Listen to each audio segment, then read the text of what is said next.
Right, now we're going to actually show you on the track what we think should happen on this corner, or the two options that I described up there. So if we stay tight to this corner, we've got the option to go inside this mound here, which you can probably see on the right hand side, and then you can hop onto the mound.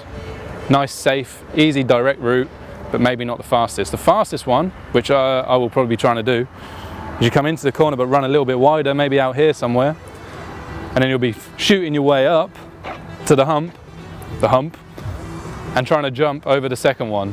You got to try and miss the tyres. If you hit the tyres, bad news, don't want to do that. If you run a little wide, you're going to fall off the side of the hump, made the next corner slower. So you're hitting here with the aim to go a straight line over the second one, get back on the gas and fire yourself round. Right, here's another slightly technical section of the track. So this double, as I mentioned, you have to kind of land a little bit shorter. Maybe if you go long, you lose a bit too much time. So you land short, try and get the hump to swing you round onto a nice tight apex onto the tyres. Then you come in up to the triple double section and you want to stay wide. You almost want to stay where I am now, and you kind of almost want to be sideways about here, fully pinned, fully opposite locked, so that when you get to the point where your car wants to naturally straighten, you're going straight over this triple. If you do that and you're on the throttle and you can hold as much speed as you can, then you're making a triple easy.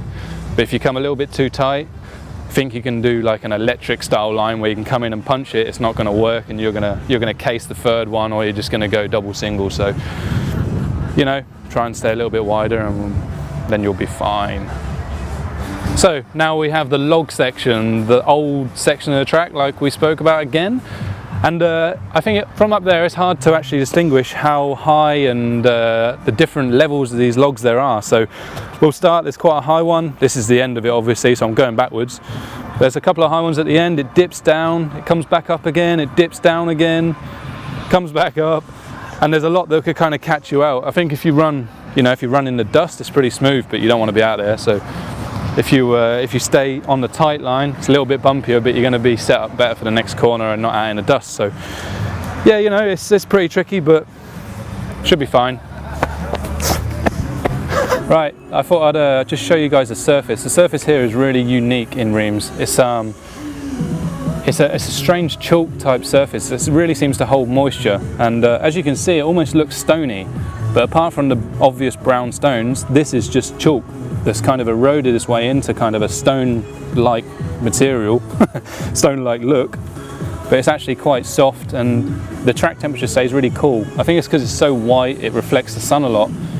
But this temperature will be a lot cooler than the actual ambient temperature around here. So you do run like a softer tyre than what you'd imagine for like 30 degrees heat. So it's a real strange, it doesn't produce that much grip, but it will get a little bit darker as the, you know, blue grooves up a little bit as the time goes away in the week.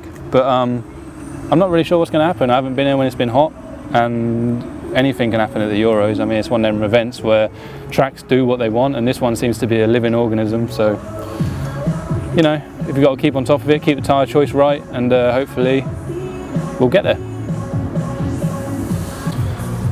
Right, tyres, try not to hit these. You could end up looking like me, and it is quite funny for people that are watching when a car goes inside the tyre. I laughed quite a lot at the warm-up when I saw it, but now I've said it, it's probably going to happen to me a few times. So if you continue filming me, Phil, you'll probably get a few laughs out of it.